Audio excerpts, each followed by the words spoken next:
every Tuesday evening at approximately 6:30 p.m., a black car would pull up to a side entrance of Buckingham Palace.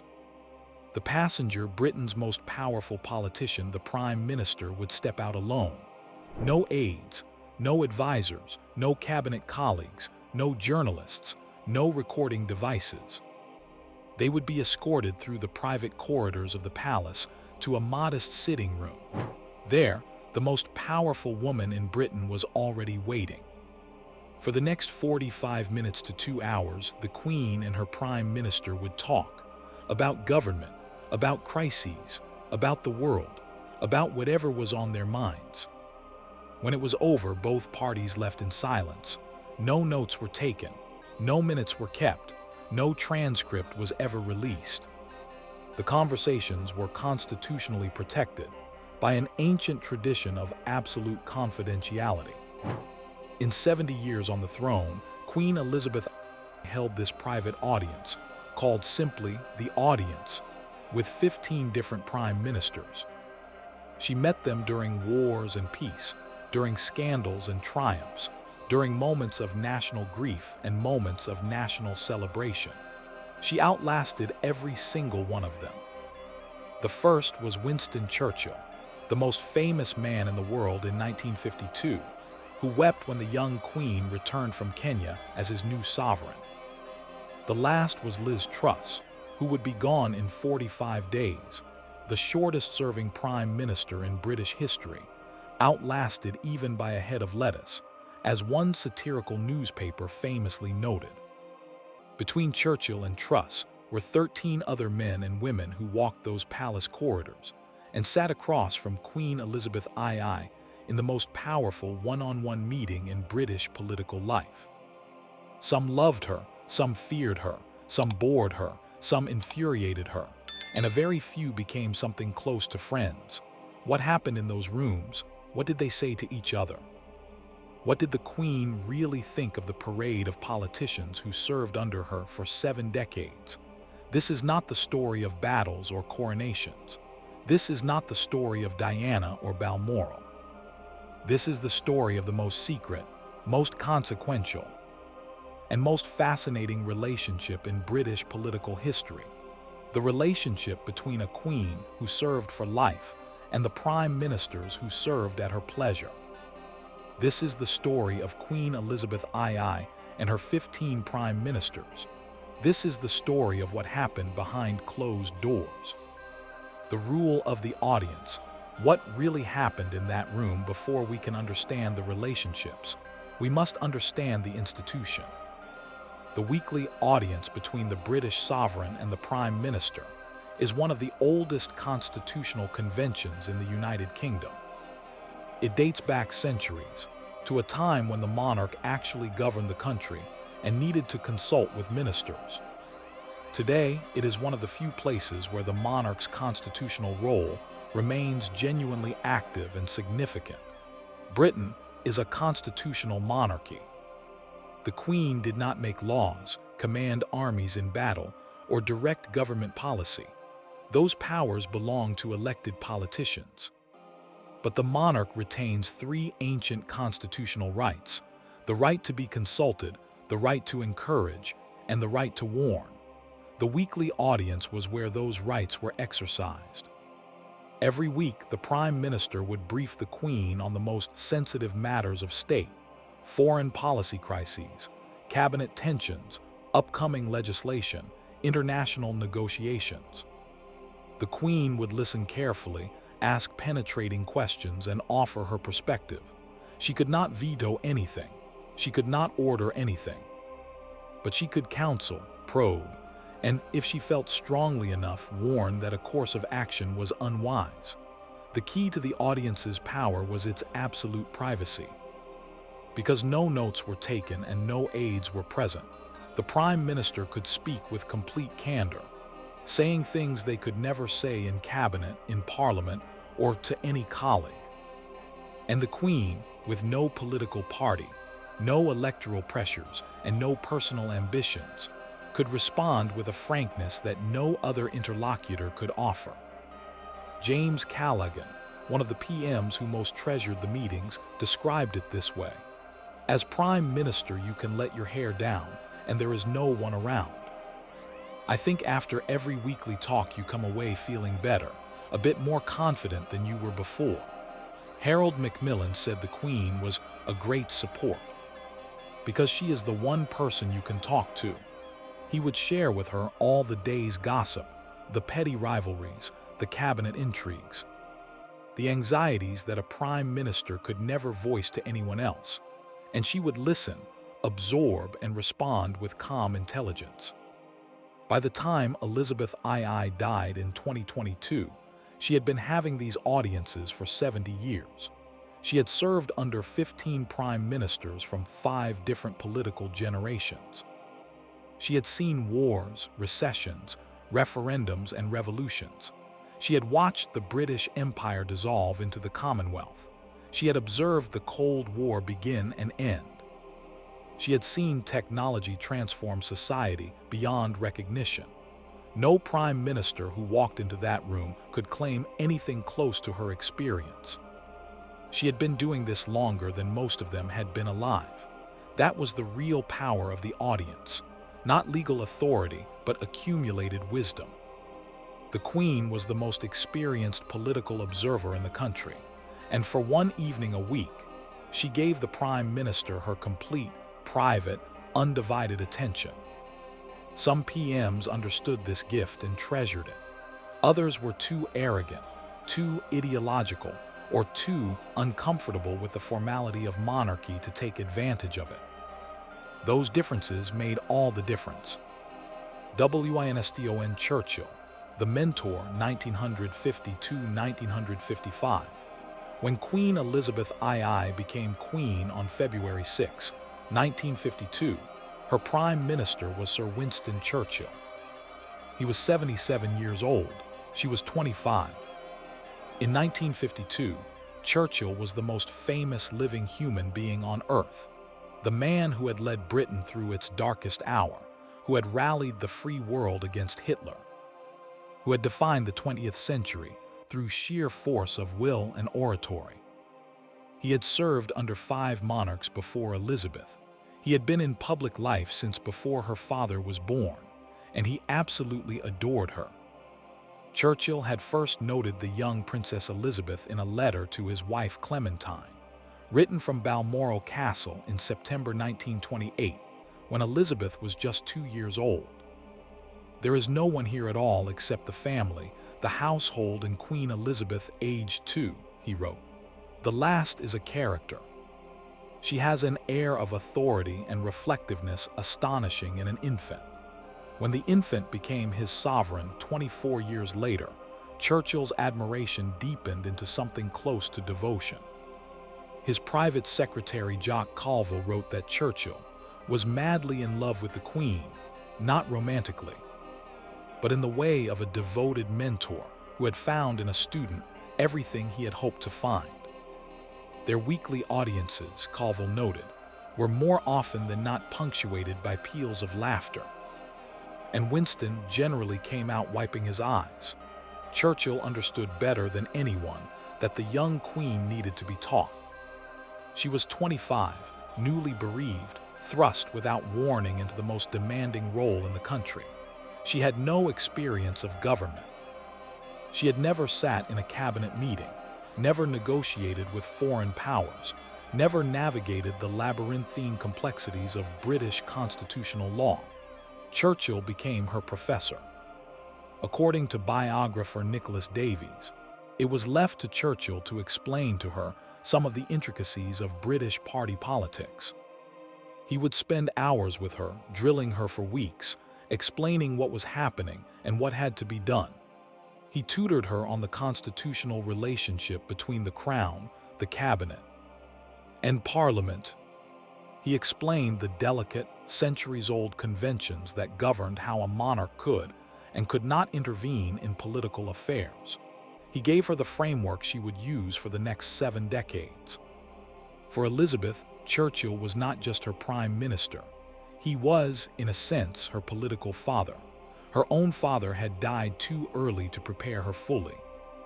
Churchill stepped into that void older, wiser, utterly devoted to the monarchy, and uniquely equipped to teach her what it meant to reign in a constitutional democracy. She never forgot it. When Churchill retired in April 1955, Elizabeth sent him a handwritten letter. "I am so deeply grateful for your wise guidance during the early years of my reign," she wrote. "No subsequent prime minister will ever for me be able to hold the place of my first prime minister, to whom both my husband and I owe so much." Churchill, old and emotional, reportedly told a friend, "I very nearly accepted her offer of a dukedom on my retirement. I was so moved by her beauty and charm and the kindness with which she made this offer." He didn't accept the dukedom. He had always said he wanted to die as Winston Churchill, but he accepted a knighthood, possibly because he didn't want to hurt her feelings. In January 1965, Churchill died at age 90. Queen Elizabeth II broke royal protocol by arriving first at his state funeral.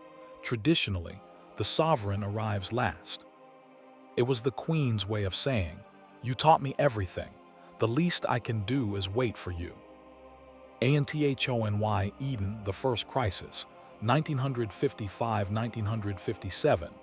Churchill's successor was Sir Anthony Eden, elegant, sophisticated, widely admired, and utterly unsuited to the crises that awaited him.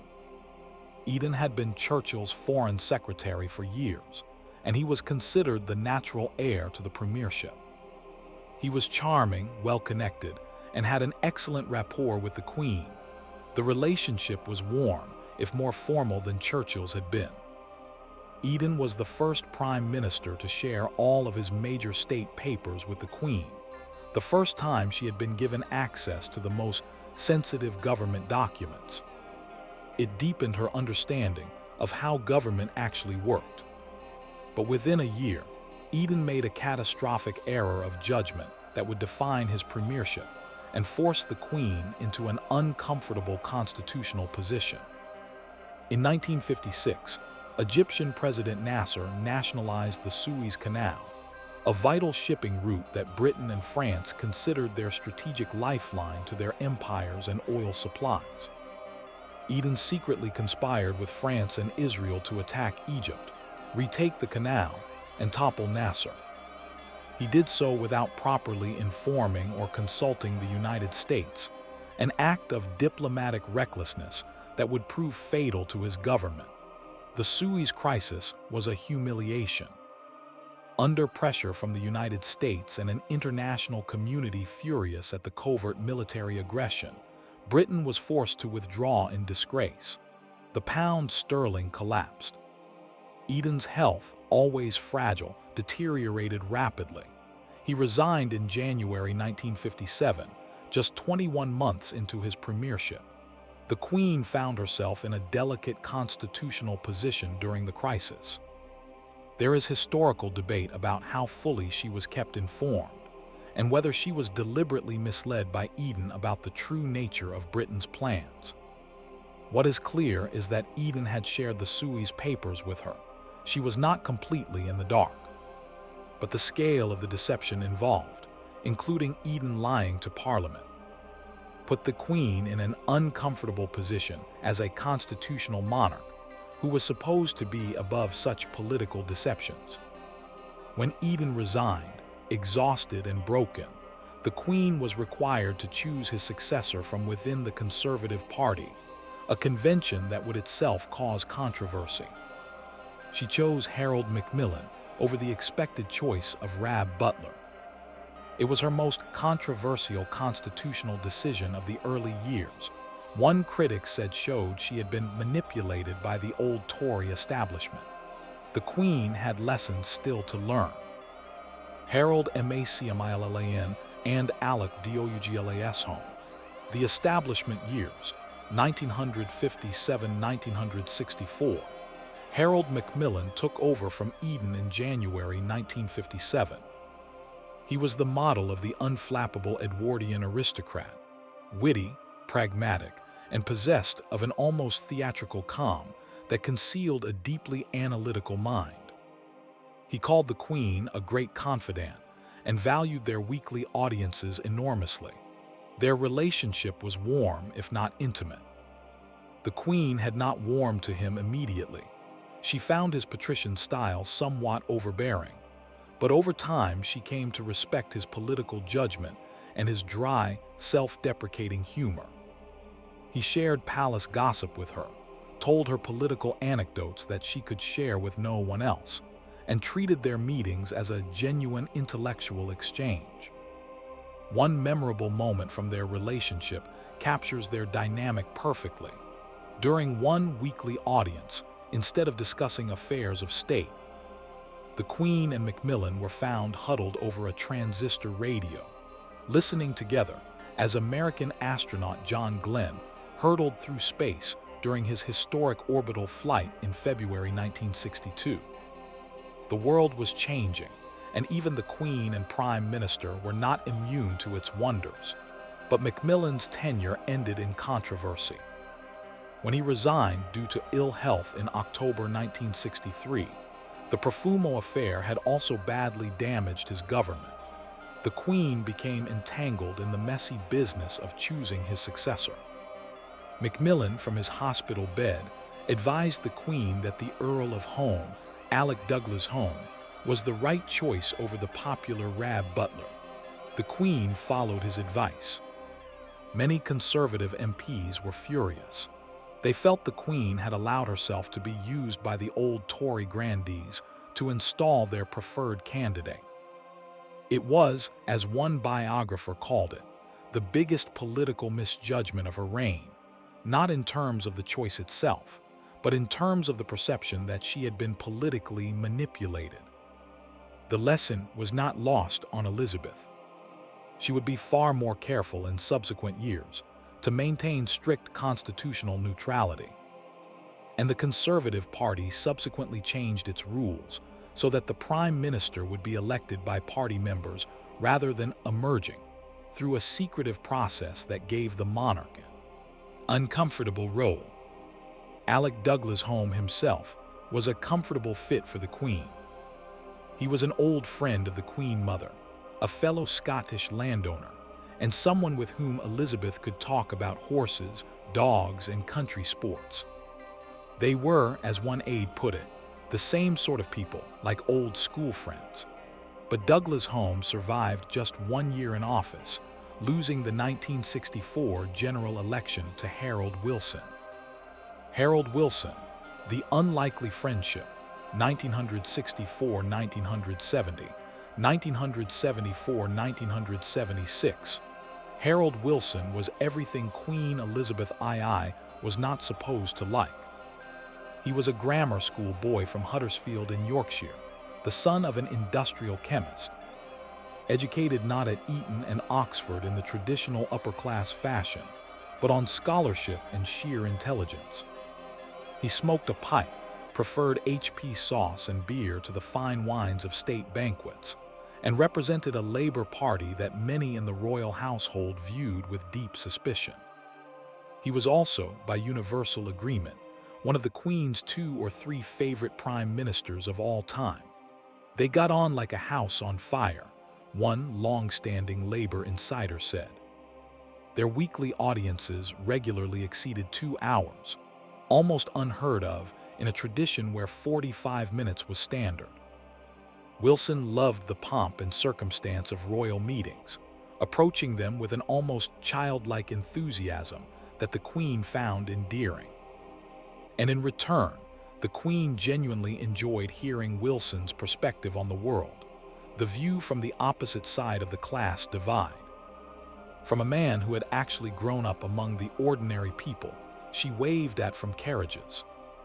Wilson became a regular at Balmoral, the Queen's beloved Scottish estate, which was extremely unusual for prime ministers.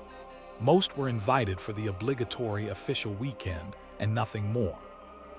Wilson would join the royal family for riverside picnics, walking the heather-covered hills, mucking in at the Duke of Edinburgh's famous outdoor barbecues, even helping wash up afterwards. For a man who grew up without servants or ceremony, he loved every minute of it. On one occasion, the Queen, in a spontaneous and completely unplanned gesture, said to Wilson, "Let's go and see Mother," without security detail, without protocol, without advanced planning. The two of them, Queen Elizabeth and her Prime Minister, drove together to visit the Queen Mother. The Queen was at the wheel. It was the sort of moment that could never have happened with Macmillan or Eden. But with Wilson, the Queen felt genuinely at ease. The relationship was not without its professional tensions. Wilson's Labour government pursued policies, nationalizations, trade union reforms that some in the royal household viewed with alarm. And Wilson had to navigate the delicate politics of Republican sentiment within his own party, while simultaneously maintaining warm relations with the Queen personally. But privately, they were as close as two people of their respective positions could be. Wilson served twice, 1964 to 1970, and again 1974 to 1976, and the friendship endured across both terms. When Wilson retired in 1976, citing exhaustion and the early onset of the dementia that would claim him years later, the Queen was genuinely sorry to see him go. He was the only Prime Minister who felt completely at ease in her company, and she returned that ease entirely. Edward Heath, The Frozen Audiences, 1970–1974. Between Wilson's two terms came Edward Heath, and the contrast was stark. Heath was brilliant, a former conductor, an accomplished yachtsman who had won the Sydney to Hobart race, a committed European who took Britain into the IAC, the precursor to the European Union, in 1973. He was principled, stubborn, and possessed of a formidable intellect. He was also extraordinarily awkward in social situations, incapable of small talk, and constitutionally unable to charm anyone he didn't genuinely respect. His weekly audiences with the Queen were described by insiders as frosty. Where Wilson would arrive relaxed and chatty, Heath would come in stiff and formal, getting through the constitutional business efficiently and leaving as soon as decently possible. Unlike Wilson, he could not make the Queen laugh. Unlike Churchill, he had no stories to tell. Unlike Callaghan, he had no warmth to offer. There were specific incidents that damaged the relationship. Heath had a tendency to interrupt the Queen and talk over her in private meetings, a behavior that no constitutional advisor would have sanctioned, and that the Queen, accustomed to the deference of those around her, found deeply off-putting. In 2012, their history of frosty relations became public knowledge when it emerged that the then very elderly Heath, he was in his 80s, had fallen asleep during a royal dinner that the Queen had hosted for her former prime ministers. The other guests were mortified. The Queen, who had never warmed to Heath even in his prime, was reportedly not entirely surprised.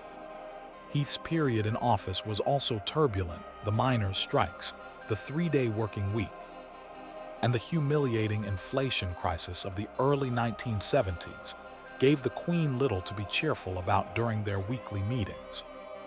When Heath lost the February 1974 election to Wilson, the Queen greeted Wilson's return with something that looked very much like relief.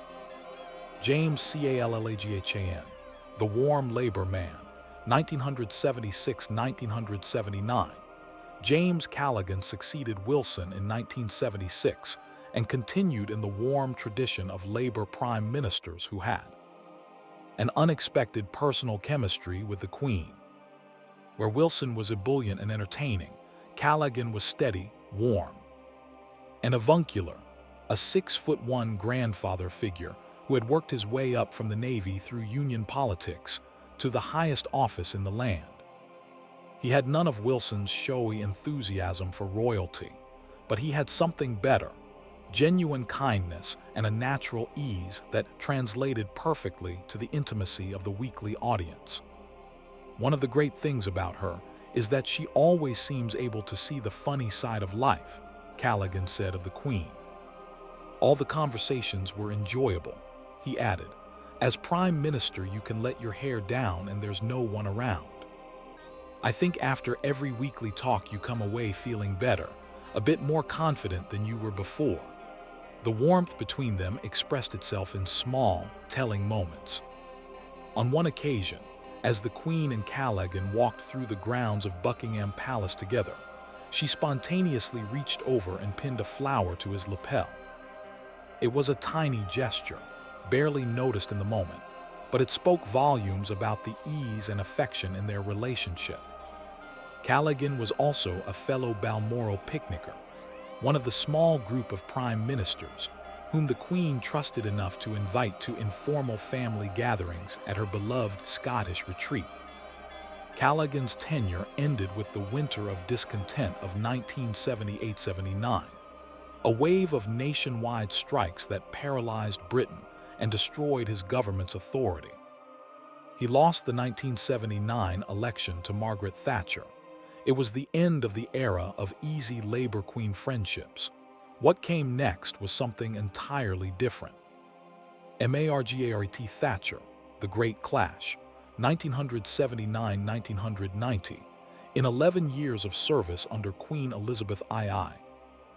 Margaret Thatcher was never once invited for an informal Balmoral picnic. That fact alone tells you almost everything you need to know about their relationship.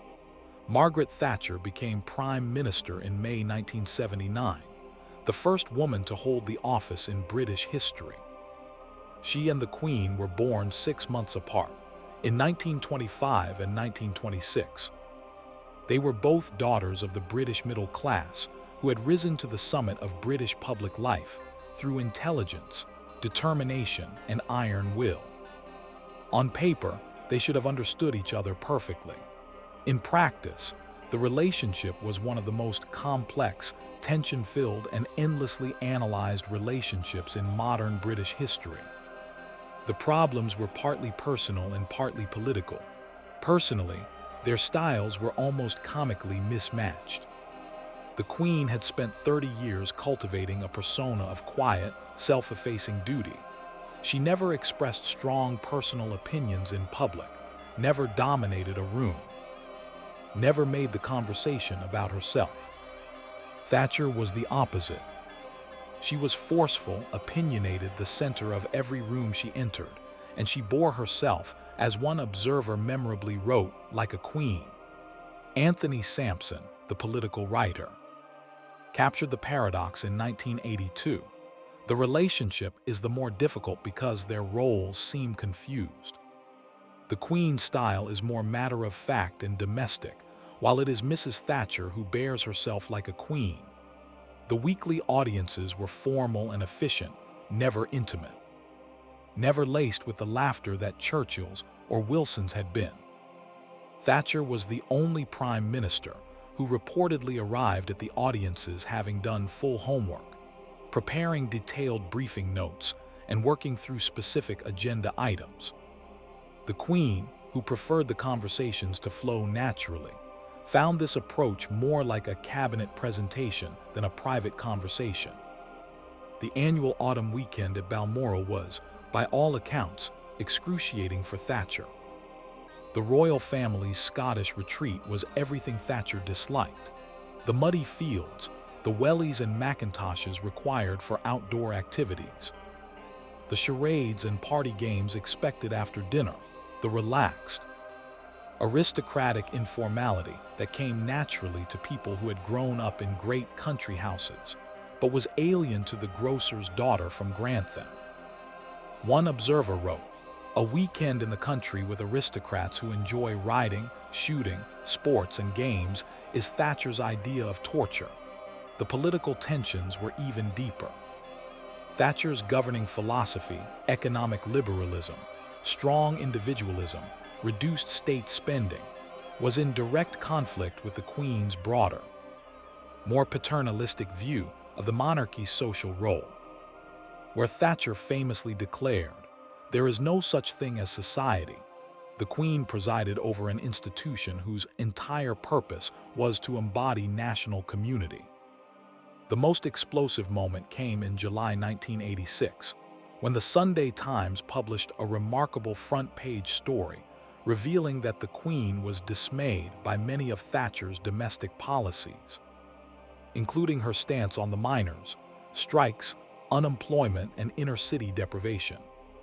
Most explosively, the article, sourced to unnamed palace aides, stated that the Queen believed Thatcher's policies were divisive, confrontational, and lacking in compassion for the poor. The political earthquake was enormous. A reigning monarch was not supposed to have political opinions, let alone ones that leaked into the press. Buckingham Palace denied the story. The government was furious. Sunday Times editor Andrew Neil, who ran the story, later claimed the royal family had tried to have him fired. Thatcher refused to answer questions about it in Parliament. The second major political tension was Thatcher's refusal to impose economic sanctions on apartheid South Africa. The Queen, as head of the Commonwealth, an organization of former British colonies that included many black African nations, was deeply troubled by Thatcher's position. The Commonwealth nations were almost unanimous in demanding sanctions. Thatcher stood almost entirely alone in opposing them, arguing that sanctions would damage South Africa's economy without changing the apartheid regime. The Queen, who took her Commonwealth role with absolute seriousness, was reportedly distressed by the diplomatic damage Thatcher was causing. According to multiple sources, she actively encouraged Commonwealth leaders to keep pressure on Britain to join the sanctions regime. It was as close as Elizabeth II ever came to using her constitutional position to signal political disagreement with her prime minister. And yet, and this is what made the relationship so fascinating, when Thatcher died in April 2013, Queen Elizabeth II took the extraordinary personal decision to attend her funeral. The sovereign does not normally attend funerals of former prime ministers. The Queen's presence was a personal gesture, a mark of respect for a woman she had never warmed to but had always, on some level, admired. Two women who had shared the summit of British public life for 11 years, who had disagreed profoundly, frustrated each other deeply, and never once been friends, and yet at the end, the Queen came to say farewell. It was perhaps the most eloquent expression of Elizabeth II's complexity. She could separate personal discomfort from professional respect, and she did.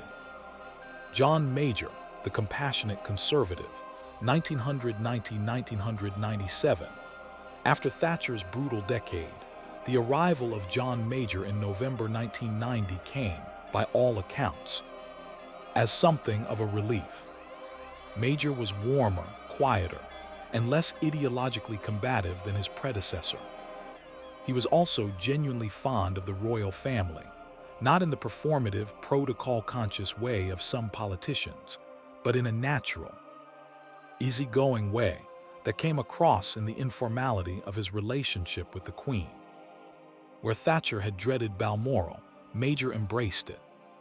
He and his wife Norma were regular visitors, joining the royal family for the informal barbecues and country pursuits that were the Queen's idea of relaxation.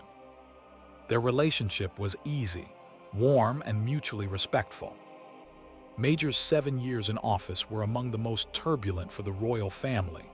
The annus horribilis of 1992, the fire at Windsor Castle, the breakdown of the Wales marriage, the Squidgegate and Camillagate tape scandals, and eventually Diana's death in 1997. Through every crisis, Major demonstrated a quality the Queen valued above almost all others: genuine human decency. After Diana died in Paris on August 31, 1997, Major's role in the aftermath was crucial. He had already been appointed special guardian to Princes William and Harry following the breakdown of their parents' marriage, a formal legal and administrative role that made him responsible for the welfare of the future king during the most difficult years of his childhood. When Diana died, Major coordinated with the palace on the welfare of the two boys, while Tony Blair's new government managed the public relations disaster. The Queen trusted Major in a way that went beyond constitutional formality. He was someone she could call in a crisis. And in the years of the 1990s, crises were all that seemed to come. Tony Blair, the People's Prime Minister, 1997–2007. Tony Blair came to power in May 1997 with the biggest Labour landslide in history. He was 43, dynamic, media-savvy, and represented a generation of politicians who had grown up watching the monarchy from a critical distance rather than a reverential one. The relationship with the Queen was, by universal agreement, the frostiest Labour-Palace relationship since the 1920s. The tensions were structural as much as personal. Blair was the first Prime Minister to have been born during the Queen's reign, a symbolic marker of the generational gulf between them. He was a product of the media age, instinctively comfortable with spin, image management, and emotional communication in ways that were entirely foreign to the Queen's stoic, private sensibility. The relationship never recovered from its first great crisis, the death of Diana. When Diana died on August 31, 1997, Blair appeared on television early the following morning, his voice trembling with emotion, calling her the People's Princess. It was brilliant political communication, exactly the right emotional tone for a nation in shock. But inside the palace, it was seen as something close to usurpation. Blair had defined the public narrative of Diana's death before the royal family had even had a chance to formulate their own response. Worse still, Blair's team began briefing that they had saved the monarchy during the crisis, that their advice to the Queen to come to London to lower the flag, to speak to the nation, had been essential to preventing the collapse of public support for the crown. Whether or not this was true, the implication that the Queen had needed saving by her Prime Minister, and that Blair deserved credit for it, was deeply offensive to the palace.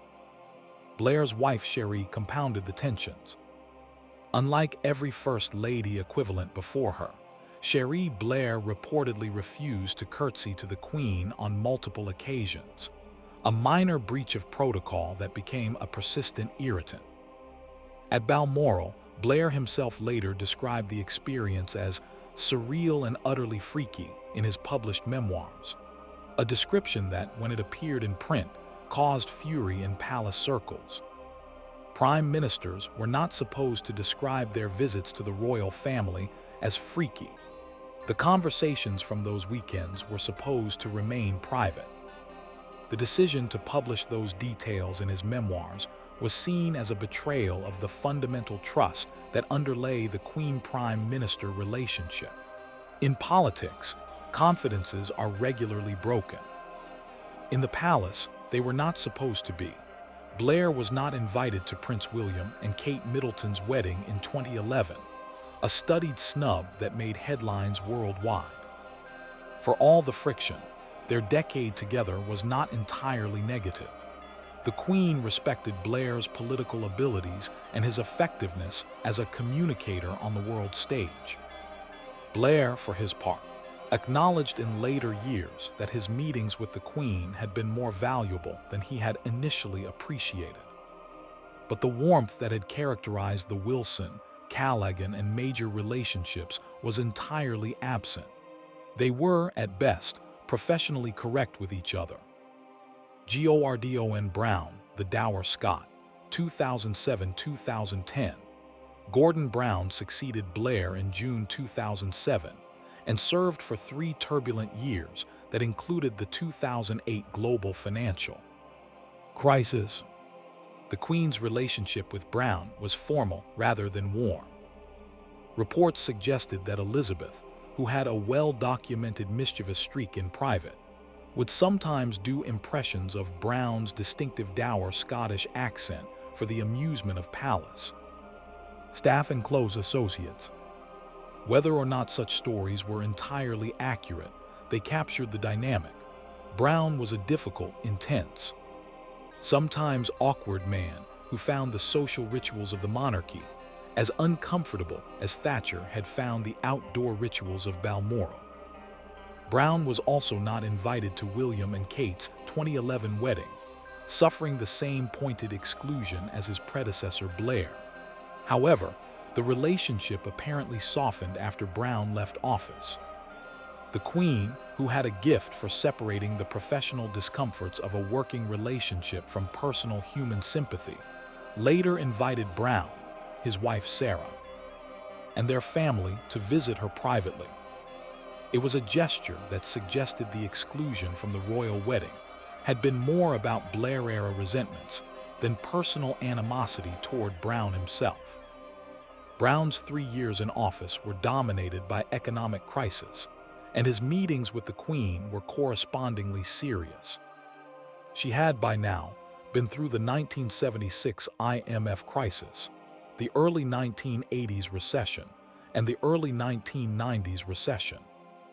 She brought historical perspective that Brown, for all his formidable economic expertise, could not match.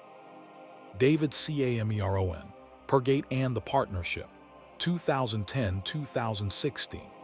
David Cameron came to office in 2010 as the fifth cousin twice removed of the Queen, a fact that perhaps explained the remarkable ease of their working relationship. They were, in the broadest sense, family. Cameron and the Queen collaborated on a genuinely significant constitutional change, the updating of the primogeniture laws that governed royal succession. Under the old laws, younger sons took precedence over older daughters in the line of succession. The Succession to the Crown Act 2013 changed that, meaning that Prince William's firstborn child, whoever it was, would be heir to the throne regardless of gender. When Princess Charlotte was born in 2015, she became the first British royal daughter who could not be displaced in the succession by a younger brother. It was exactly the kind of careful constitutional evolution that defined Elizabeth's reign, not dramatic revolution, but quiet, measured modernization. The Cameron-Queen relationship was warm and productive, but it produced one of the most embarrassing royal moments of the modern era. In September 2014, Scotland voted in a referendum on independence. By a margin of 55% to 45%, the Scottish people voted to remain part of the United Kingdom. Cameron was relieved and elated. He telephoned the Queen at Balmoral to share the news. As he later admitted, she was delighted. She reportedly practically purred down the line. The problem was that Cameron shared this information, including the Queen's characteristically feline expression of pleasure, with New York Mayor Michael Bloomberg at a public event that was being filmed. The cameras caught him murmuring that the Queen had purred when he told her the result. The story became Purgate. Cameron was forced to make a very public, very groveling apology. He vowed never again to discuss his private conversations with the Queen. The Queen, who had spent 70 years saying nothing about her conversations with prime ministers, presumably found the entire episode instructive. Theresa May, The Unexpected Warmth, 2016-2019. Theresa May became the second female prime minister of the Queen's reign in July 2016, taking office in the chaotic aftermath of the Brexit referendum. Expectations for the relationship might have been modest. May was taking office to negotiate the most divisive political issue in a generation, one that threatened to split the country and destabilize the constitutional settlement. The Queen, as always, would maintain strict public neutrality on Brexit. But the personal relationship between the two women was, by all accounts, genuinely warmer, in fact, than any Queen-Prime Minister relationship since John Major. The warmth had practical foundations. May knew how to curtsy. She did it correctly, without hesitation or visible reluctance, unlike some predecessors whose clumsy genuflections had been noticed and remarked upon. Both women were married to men named Philip. Both were deeply private, personally reserved, and motivated by a commitment to duty rather than personal glory. Where Blair had found Balmoral freaky, May found it congenial. She understood the rhythms and conventions of a world where discretion was valued above all else. Members of the royal family reportedly spoke with genuine admiration about May's dedication during the Brexit negotiations, the extraordinary hours she worked, the punishment she absorbed publicly, the dignity with which she eventually accepted that her deal would not pass Parliament. When May was forced to resign in May 2019, the Queen was said to have been genuinely sad to see her go.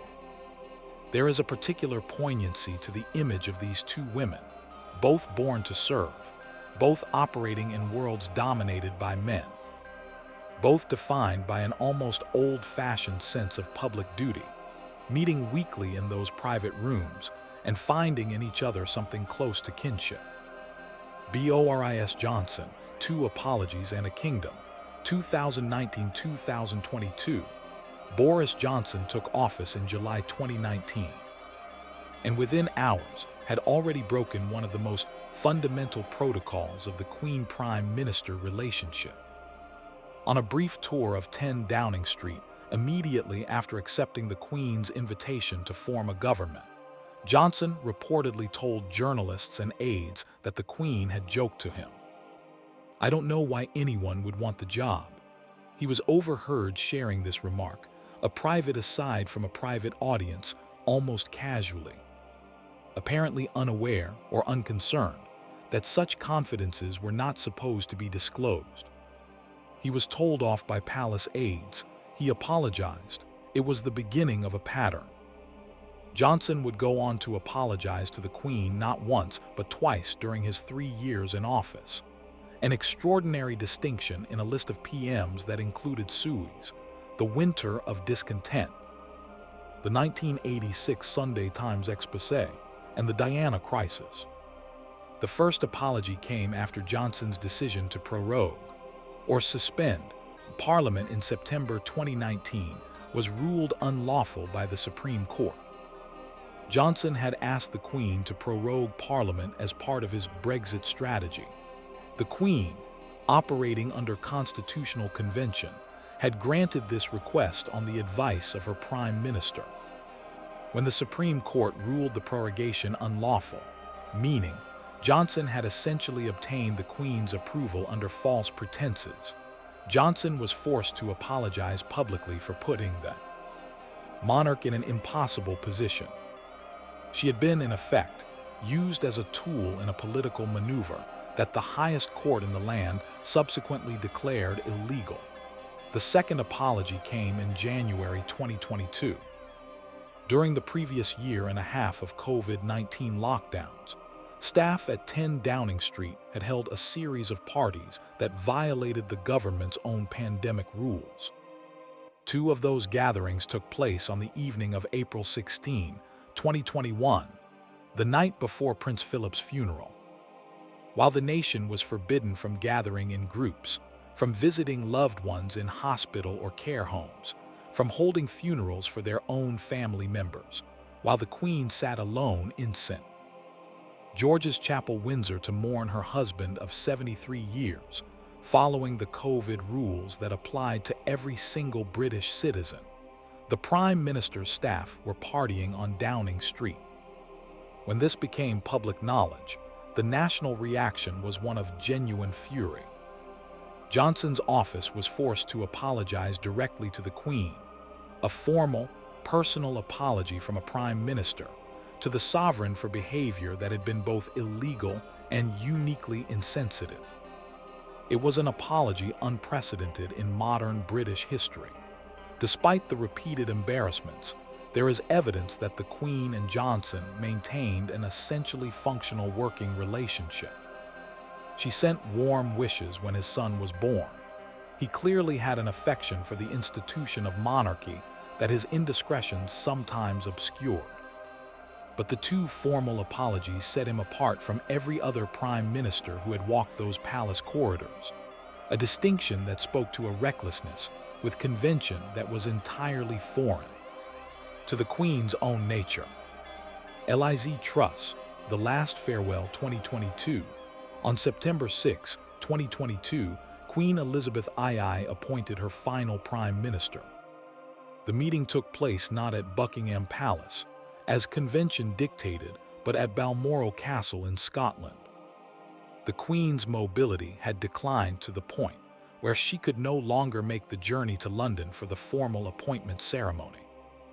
Liz Truss traveled instead to Scotland, the first prime minister to be appointed at Balmoral rather than at the palace.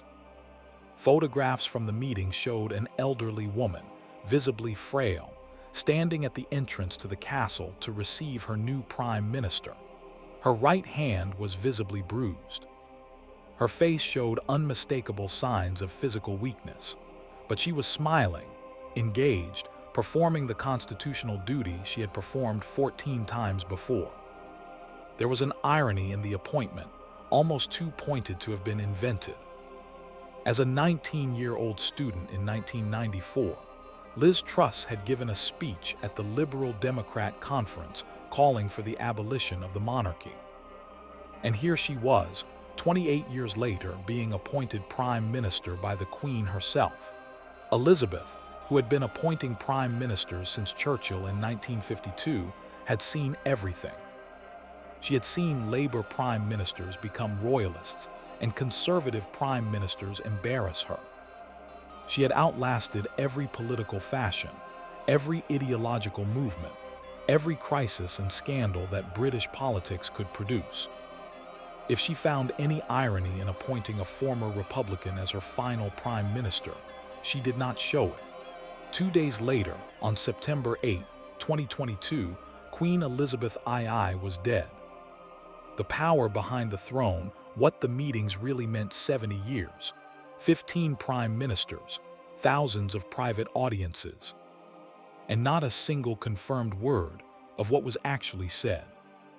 That secrecy, absolute, unbroken, maintained through recessions and wars and divorces and deaths, was perhaps the most remarkable institutional achievement of Elizabeth II's reign. In the age of memoirs, podcasts, Twitter confessionals, and sources close to journalism, the Queen and her prime ministers maintained a shared secret. The Constitutional Convention held. The tradition endured. Even in death, Elizabeth II never revealed what any of her PMs had said to her in private. Most of the PMs held to the convention too, with notable exceptions. Blair's memoir revelations were considered a serious breach. Johnson's indiscretions were widely criticized. Cameron's purgate was the exception rather than the rule. But what did those meetings actually achieve? Did they matter beyond symbolism? The evidence, assembled from prime ministerial memoirs, palace insiders, and the rare unguarded remarks that leaked over the decades, suggests they mattered enormously. For the prime ministers, the audience was irreplaceable. It was the one meeting in their week where no civil servant was listening, no cabinet colleague was taking notes, no journalist was waiting outside for a briefing. No political rival was angling for advantage. In the modern era of relentless media scrutiny and political calculation, the weekly audience was the last completely private space in the Prime Minister's professional life. Harold Macmillan said the Queen was a great support because she is the one person you can talk to. James Callaghan said you came away feeling better, more confident. Harold Wilson spent hours in conversation that ranged far beyond the constitutional agenda. These were not empty testimonials. These were men under enormous pressure, finding in a private room on a Tuesday evening something they could find nowhere else: a completely safe, completely confidential conversation with someone who would never betray them, never use what they said against them, and never put her own political interests ahead of their welfare. For the Queen, the audiences were the heartbeat of her constitutional role. She was not a politician. She could not vote, campaign, or advocate. But in those rooms, with those 15 different people across 70 different years, she exercised the only form of political influence available to her: wisdom. The accumulated, irreplaceable, extraordinary wisdom of a woman who had seen everything, forgotten nothing, and been briefed on the deepest secrets of British government for 7 consecutive decades. No prime minister who walked into that room was speaking to a constitutional figurehead. They were speaking to the most experienced political observer in the country, a woman who had been in the room, metaphorically, when every major decision of the previous 70 years had been made. Closing the irreplaceable constant on the afternoon of September 6, 2022, Liz Truss arrived at Balmoral. The Queen, who had been advised against making the journey to London, received her at the castle entrance, smiling, upright, performing her last constitutional act with the same quiet dignity with which she had performed the first. The photographs from that afternoon are among the most poignant in the entire archive of Elizabeth II's reign. Here was a 96-year-old woman, frail, bruised, clearly unwell, standing in the doorway of her home in the Scottish hills, greeting the person who would govern her country. Her country. A country she had served since before most of its current inhabitants were born. 2 days later, she was gone. But in those 2 days, she had done something that 15 prime ministers over 70 years had never been able to do. She had outlasted all of them. Every political drama, every constitutional crisis, every media frenzy, every parliamentary rebellion, she had waited them out. They came, they served, they left, she stayed. And then, finally, on her own terms, in her own beloved home, surrounded by the Scottish hills she had walked since childhood, Queen Elizabeth II kept her last appointment. No notes were taken. No minutes were kept. The conversation, as always, remained private.